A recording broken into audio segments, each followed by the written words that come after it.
तब भगवान ने अपने भुजाओं से क्षत्रियों का प्रादुर्भाव किया, यानी क्षत्रियों को प्रकट किया। क्षत्रियों ने कहा हमें क्या काम दे रहे हो प्रभु? कहने लगे आपको ब्राह्मणों की रक्षा करना है, देश की रक्षा करना है, सीमाओं की रक्षा करना है। कहने लगे कि हम करेंगे तो, लेकिन तब ताकत ही नहीं होगी तो लड़ेंगे कैसे, खाएंगे क्या? हम तो पूरा समय लड़ने में निकाल देंगे। भगवान के पेट से वैश्यों का प्रादुर्भाव हुआ। बोल गोविंद भगवान की। कहने लगे कि हम क्या करें? तुम सामान को एकत्रित करो, सामान को इकट्ठा करो। पूरी शरीर को एनर्जी कौन देता है? पेट।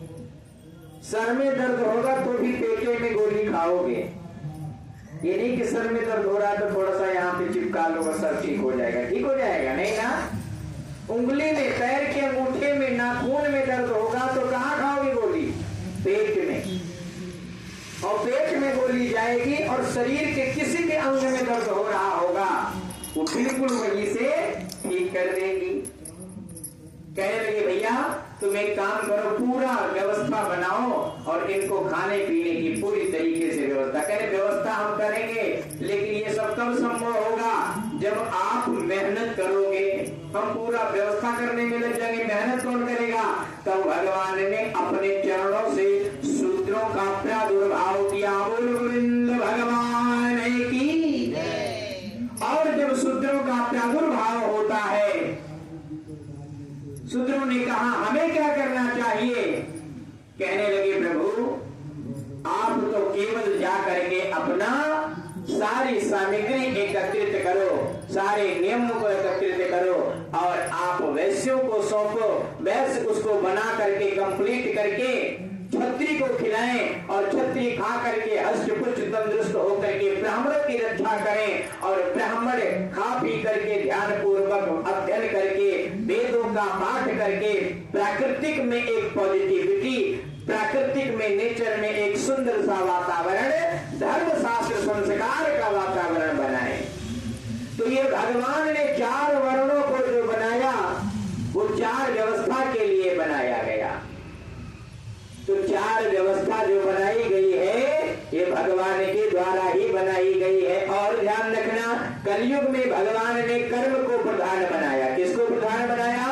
कर्म को। कि कर्म प्रधान विश्व करि राखा, कर्म प्रधान विश्व करि राखा, जो जस करहि सो तस फल चाखा, जो जस करहि सो तस फल चाखा।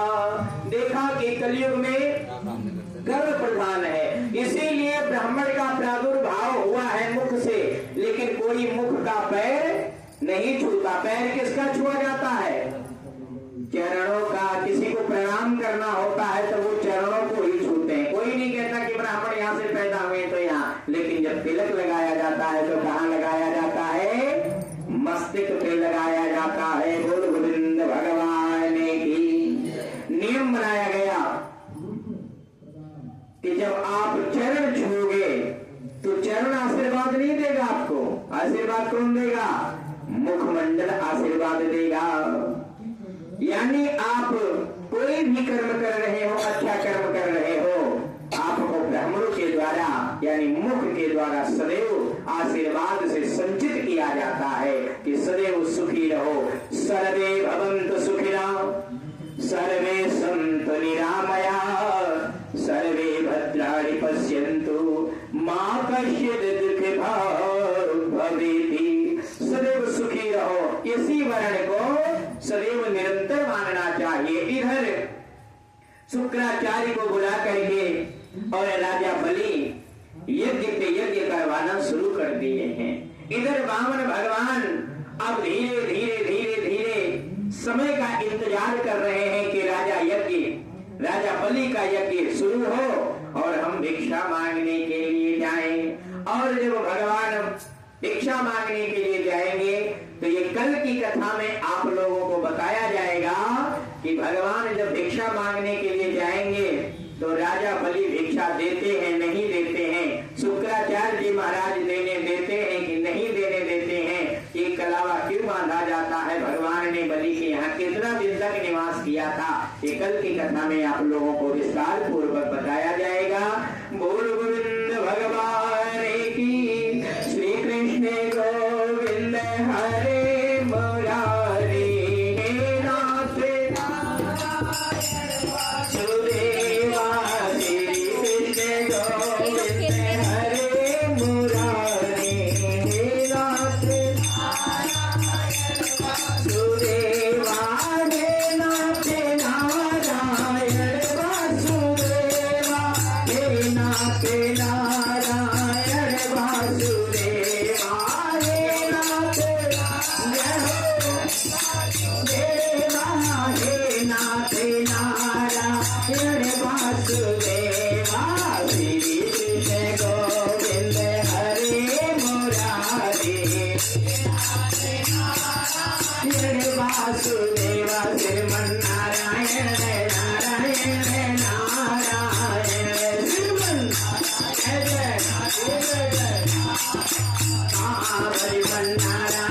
नारायण नारायण,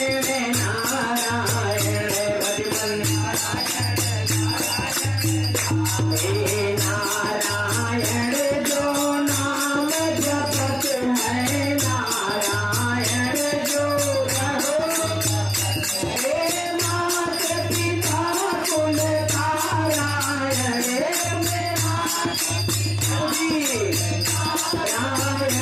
श्रीमन्नारायण नारायण, श्रीमन्नारायण नारायण, हे लक्ष्मी नारायण नारायण, नारायण विष्णु नारायण नारायण, बोल लक्ष्मी नारायण भगवान की। राजा शुक्राचार्य अर्थात अपने गुरु भगवान को बुला करके और यज्ञ पे यज्ञ किए जा रहे हैं, इनको 1000 यज्ञ करना है। मान्यता है कि 100 या 1000 यज्ञ पूरा कर लो तो आपको ब्रह्मा की पदवी मिल जाती है, पर ये यज्ञ नहीं अजब तुम हवन करवाते हो, ये हवन नहीं, वो अश्वमेव यज्ञ होता है। उस यज्ञ में समझ लो कि ना जाने कितने खर्चे, ना जाने कितने वेद मंत्र बोल दिए जाते हैं, ना जाने कितने शुद्धता पवित्रता से किया जाता है। वो यज्ञ आसान नहीं होता, इसीलिए कहा जाता है कि बड़े यज्ञ अनुष्ठान आप नहीं कर सकते। किसी के पास पूंजी नहीं है तो किसी के पास विश्वास नहीं है तो किसी के पास शक्ति नहीं है, तो जब तुम बड़ा कुछ कर नहीं कर सकते तो नित्य छोटा छोटा करने का प्रयास करो, क्योंकि बड़ा जब बस की बात ना हो तो छोटा निरंतर करते रहो। क्यों? अभी कहा जाए कि 10 माला बैठ करके तपस्या करना है, बैठे नहीं जा रहा है तुमसे, क्या कर लोगे?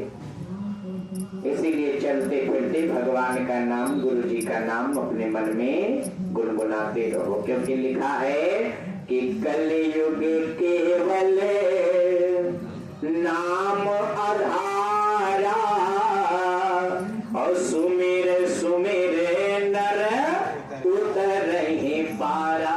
कलयुग में भगवान का नाम आधार है, चलते रहो, काम करते रहो, इसी से कल्याण हो जाएगा।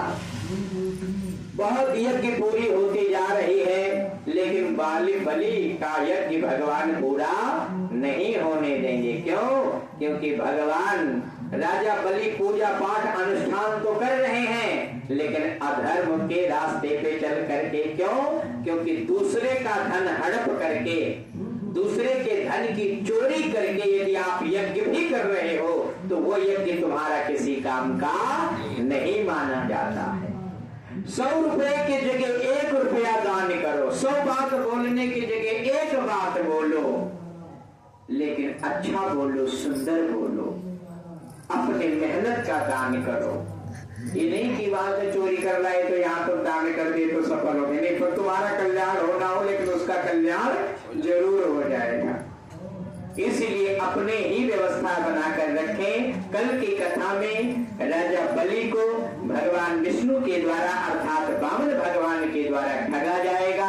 बड़ी सुंदर कथा, ये बोलो